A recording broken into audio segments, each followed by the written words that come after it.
사랑하는 파주중앙 가족 여러분, 안녕하십니까? 우리 찬양 어떻습니까? 우리 세계에서 제일 멋진 합창이었습니다.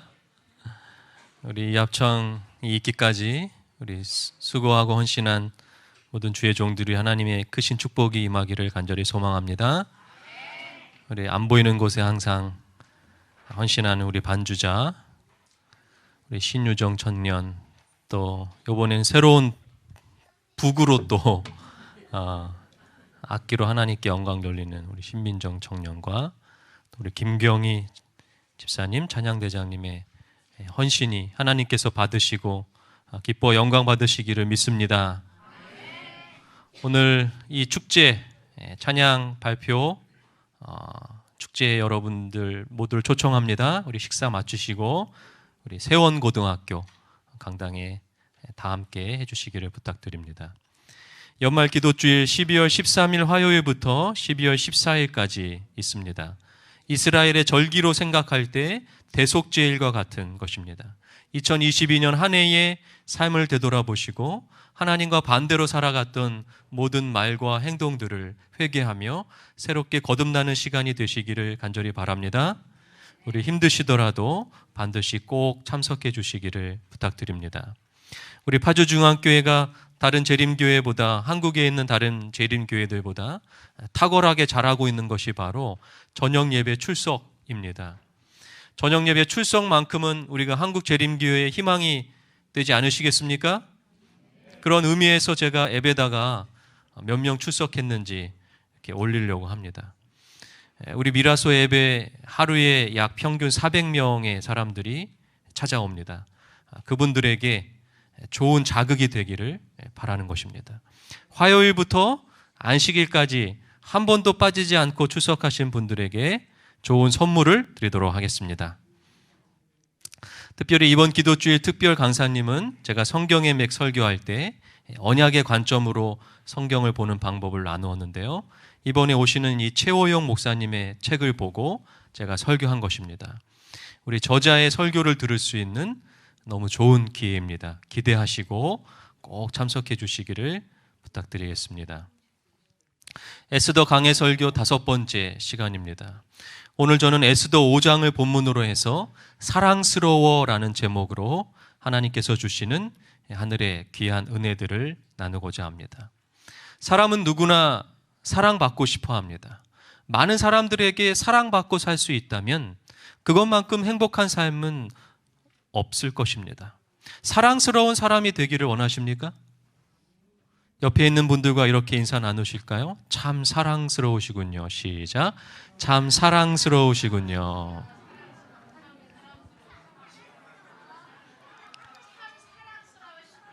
네. 정말 사랑스러우셔서 그렇게 말씀하신 거죠? 네. 사랑스러운 사진들을 한번 모아보았습니다. 사랑스럽죠?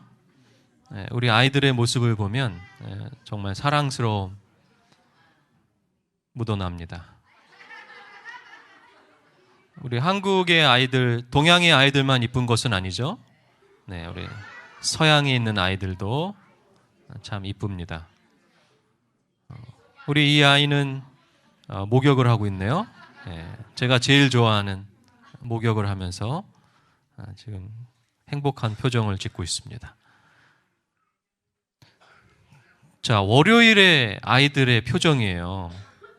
월요일이 되면 아이들도 힘들어요. 월요병이라고 하죠. 이제 월요일 우리 직장인들은 월요일이 되면 너무나도 힘들잖아요. 우리 또 학생들도 마찬가지고. 근데 이제 화요일이 되면 조금 이제 정신을 차리고 표정은 무표정하지만 화요일의 모습이라고 합니다. 수요일이 되면 약간 이제 미소가 생기기 시작합니다. 자, 그리고 이제 목요일이 되면 이제 미소가 점점 더 커집니다. 그리고 이제 금요일이 되면 환하게 웃으면서 드디어 내일 안식일이구나 라고 하면서 행복해하는 표정이죠. 자, 안식일이 되고 일요일이 되면 이렇게 쉼을 얻습니다. 사랑스럽죠? 여러분, 사랑받는 사람들의 공통점이 있다고 합니다. 첫 번째는요, 완고하지 않은 사람입니다. 두 번째는 호의를 받아들일 줄 아는 사람이라고 합니다. 세 번째는 무리하게 요구하지 않는 사람입니다. 네 번째는 기다려줄 수 있는 사람입니다. 다섯 번째는 하루에 적어도 한 번씩은 웃는 사람이라고 합니다. 여섯 번째는 나쁜 지난 일은 잘 잊어버리는 사람이라고 합니다. 일곱 번째는 넘어져도 다시 일어나는 사람입니다. 여덟 번째는 의지가 되는 사람입니다. 아홉 번째는 다른 사람을 높여주는 사람들은 다른 사람들에게 사랑받는 사람들이라고 합니다. 여러분이 이 9가지 중에 몇 가지에 속하고 계십니까? 우리 모두가 사랑스러운 사람들로 살아갔으면 참 좋겠습니다. 오늘 본문에도 사랑스러운 사람이 나옵니다. 에스더 5장 2절입니다. 왕후 에스더가 뜰에 선 것을 본즉 매우 사랑스러움으로 손에 잡았던 금규를 그에게 내미니. 에스더가 뜰에 선 것을 보니까 왕이 보기에 심히 사랑스럽다 그랬습니다. 매우 사랑스러웠다 그랬습니다. 왕은 에스더가 왜 그리도 사랑스러워 보였던 것일까요? 에스더는 어떻게 이토록 사랑스러운 사람이 될 수 있었던 것일까요? 에스더가 왕 앞에 서기 전에 무엇을 했는지를 살펴보면 우리는 그 이유를 알 수 있게 됩니다. 에스더 4장으로 다시 한번 가볼까요? 16절입니다. 당신은 가서 수산에 있는 유다인을 다 모으고 나를 위하여 금식하되 밤낮 3일을 먹지도 말고 마시지도 마소서. 나도 나의 시녀와 더불어 이렇게 금식한 후에 규례를 어기고 왕에게 나아가리니 죽으면 죽으리이다 하니라. 에스더가 왕 앞에 오기 전에 무엇을 했습니까? 3일 동안 금식 기도를 했습니다. 사랑스러운 사람이 되려면 첫 번째, 기도해야 합니다. 여러분, 인간적으로 생각했을 때 3일 동안 굶은 여자가 아름다워 보일까요? 정말 사랑스러워 보일까요? 지금 에스더는 3일 동안 다이어트 한 것이 아닙니다. 3일 동안 밥도 못 먹고 잠도 못 자고 근심하면서 자신들의 백성들이 죽을 위기에 처해 있었기 때문에 얼굴이 정말 초췌해질 정도로 다 죽어가고 있을지도 모르겠어요. 그러한 상태였다는 거예요. 그런데 놀랍게도 그런 에스더의 모습을 보고 왕이 사랑스러움을 느꼈다는 것입니다. 이것이 바로 사랑스러운 사람이 되는 놀라운 기적인 거예요. 여러분, 다니엘의 세 친구가 왕이 먹는 고기와 포도주를 먹지 않고 채소만 먹고 이 10일을 보냈는데 성경은 얼굴에서 광채가 났다라고 표현합니다. 여러분, 이것이 채식의 위대함을 보여주는 것입니까? 그것이 아닙니다. 다니엘과 세 친구가 10일 동안 뭐 했을까요? 죽느냐 사느냐 하는 문제 앞에서 하나님 앞에 간절히 기도한 거예요. 기도할 때 우리는 하나님과 가까워지게 되고 죄와 멀어지게 되기 때문입니다. 어린이와 같은 순수한 사람들로 거듭나게 되는 거예요. 그러한 사람들은 하나님으로부터 그리고 다른 사람들에게 사랑스러운 사람이 될 수밖에 없다는 것입니다. 여러분, 기도하심으로 사랑스러운 사람들이 되시기를 간절히 기도합니다. 제가 지난 에스더 설교에서 에스더와 모르드게는 세상과 타협하며 살아가는 우리와 똑같이 부족한 연약한 인간들이라고 말씀드렸습니다. 하나님의 백성이 이방인 나라에 섞여 살면서 살아가는 모습은 마치 그리스도인이라고 하는 이름으로 살아가면서 여전히 세상의 영향을 받고 살아가는 우리의 모습과 너무나도 닮았다는 거예요. 그러나 그러한 그들이 변화되기 시작했다는 것입니다. 기도하는 사람들이 된 거예요. 기도함으로 사랑스러운 사람들이 된 것입니다. 다시 한번 에스더 5장 2절을 보겠습니다. 왕후 에스더가 뜰에 선 것을 본즉 매우 사랑스러움으로 손에 잡았던 금규를 그에게 내미니 에스더가 가까이 가서 금규 끝을 만진지라. 왕은 사랑스러운 에스더에게 손을 내밀었습니다.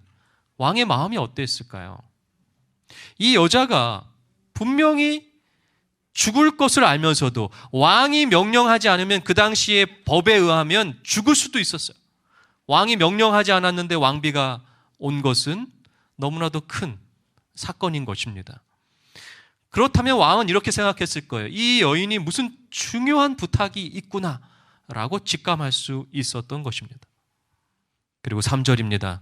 왕이 이르되 왕후 에스더여, 그대의 소원이 무엇이며 요구가 무엇이냐? 나라의 절반이라도 그대에게 주겠노라.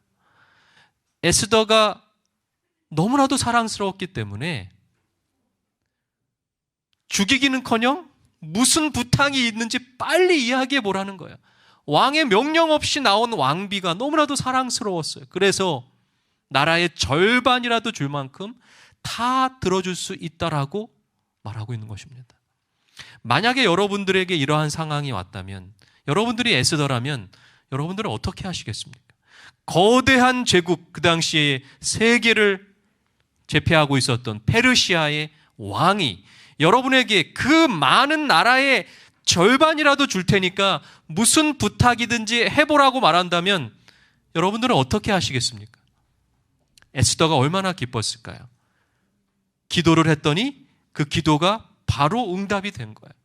눈물을 흘리면서 지금까지 있었던 이야기들을 왕에게 이야기하며 자기의 억울함을 토로하고 자기 민족을 구해달라고 이야기했을 것이라고 생각이 드는데, 놀랍게도 에스더는 그렇게 하지 않았습니다. 4절입니다. 에스더가 이르되 오늘 내가 왕을 위하여 잔치를 베풀어 싸우니 왕이 좋게 여기시거든 하만과 함께 오소서. 여러분, 이해가 되지 않습니다. 왕이 나라의 절반까지 주겠다고 했으니까 벼르고 별렀던 자신이 해야 될 요구를 말해야 되는 것이 맞는데, 에스더는 그렇게 하지 않고 갑자기 왕을 위하여 잔치를 베풀겠다라고 말하고 있어요. 여러분, 에스더는 왜 잔치를 베풀었을까요? 에스더의 이 행동에는 먼저 왕을 깊이 배려하는 마음이 담겨져 있습니다. 잔치를 했다는 것은 이 아하수에로 왕을 제대로 이해하고 있었던 거예요. 여러분, 에스더서에는 잔치가 무려 10번이나 나옵니다. 지난 에스더 설교에서도 볼 수 있듯이 아하수에로 왕은 잔치를 매우 좋아하는 사람이었어요. 에스더는 그러한 왕을 잘 알고 있었어요. 여러분, 우리가 인간관계에 있어서 어려운 부탁을 할 때에 그 부탁을 바로 이야기하기보다는 초청하여 음식을 나누면서 이야기하는 것이 매우 중요합니다. 여러분, 선교할 때도 마찬가지예요. 바로 예수님을 믿으라고 하면 누가 믿겠습니까? 먼저 초청하여 음식을 나누고 베푸는 일이 필요하다는 거예요. 그렇습니다. 여러분, 사랑스러운 사람이 되기를 원하십니까? 먼저 사랑을 베푸는 사람이 되시기를 간절히 바랍니다. 이것을 유대인들은 황금률이라고 불렀습니다. 황금보다 더 가치 있는 규칙이라고 하는 거예요. 예수님께서 이렇게 말씀하셨습니다. 누가복음 6장 32절, 남에게 대접을 받고자 하는 대로 너희도 남을 대접하라. 사람은 사랑받기 원합니다. 사랑을 받지 못하면 많은 결핍이 생깁니다.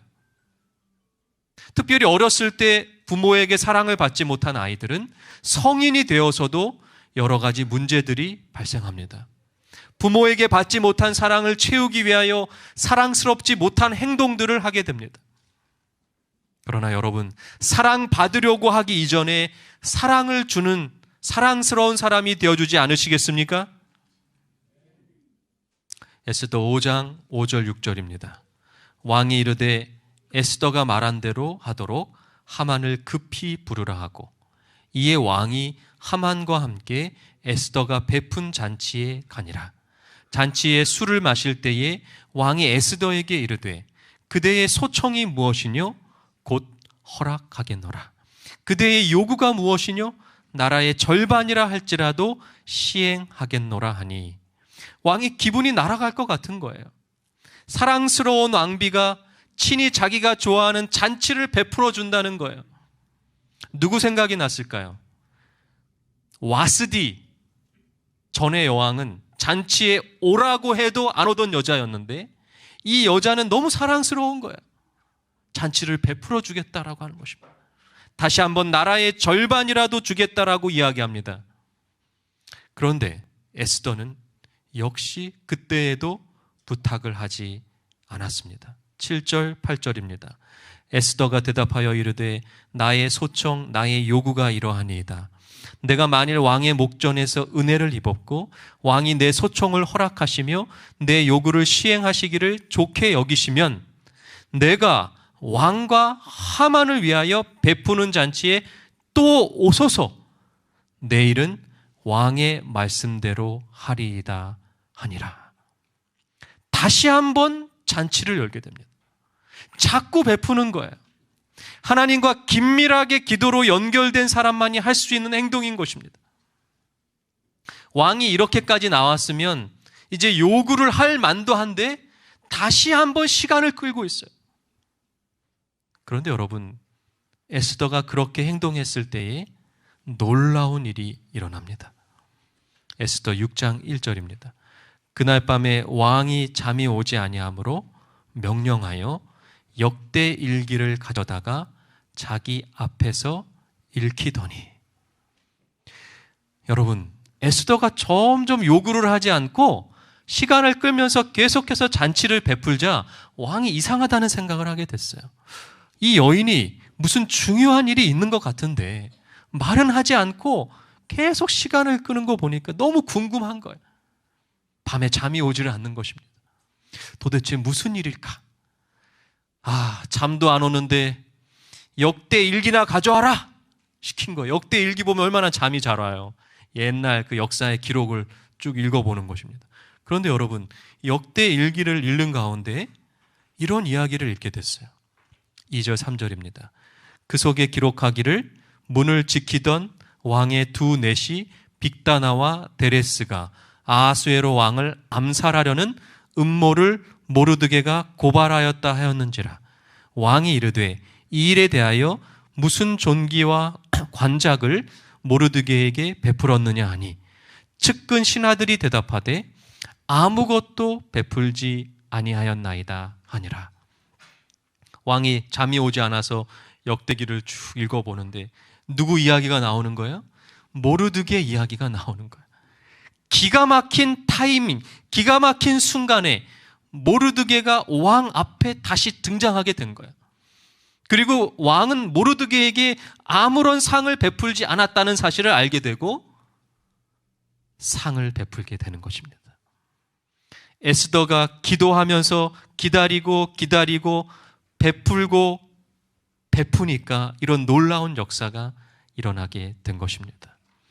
기도하면서 베푸면서 살아가는 사랑스러운 사람들이 되시기를 간절히 기도합니다. 에스더 5장 14절로 다시 돌아오겠습니다.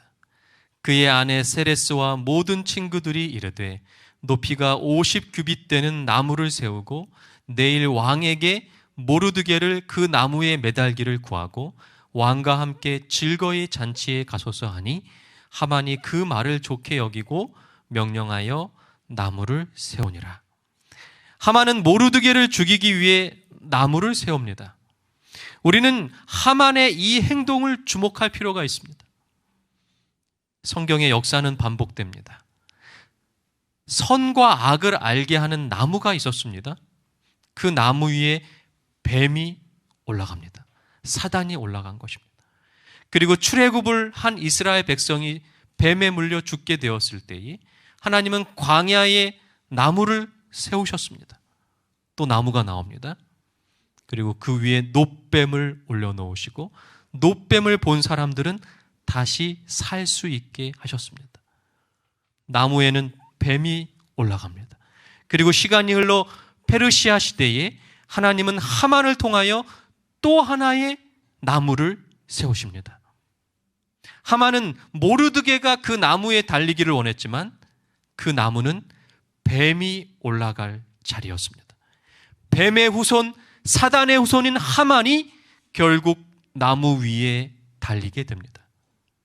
그리고 여러분, 2000년 전 또 하나의 나무가 골고다 언덕에 세워집니다. 바로 십자가 나무입니다. 십자가 나무 위에 뱀이 올라가야 돼요. 나무 위에는 뱀이 올라가야 합니다. 사단이 올라가야 합니다. 그런데 하나님의 아들 예수 그리스도가 십자가 나무 위에 올라가게 됩니다. 뱀이 올라가야 할 그 자리에 죄를 찾아볼 수도 없는 그분이, 사랑스러운 그분이 올라가셨어요. 우리 때문에 뱀이 되신 것입니다. 나무 위에는 뱀이 올라가야 했기 때문입니다. 사랑스러운 그분이 징그럽고 추악한 뱀의 모습으로, 죄인의 모습으로, 우리들의 모습으로 십자가에 달려 돌아가셨어요. 우리가 올라가야 할 그 나무 위에 하만과 같이 악한 모습으로, 그리고 추악한 죄인의 모습으로 살아가는 우리들이 달려야 할 그 나무 위에 예수님이 대신 올라가신 것입니다. 여러분 감사하십니까? 그 사랑으로 우리가 이렇게 살아가고 있는 것입니다. 여러분, 이 세상에서 가장 사랑스러운 사람은 에스더가 아닙니다. 바로 예수 그리스도이십니다.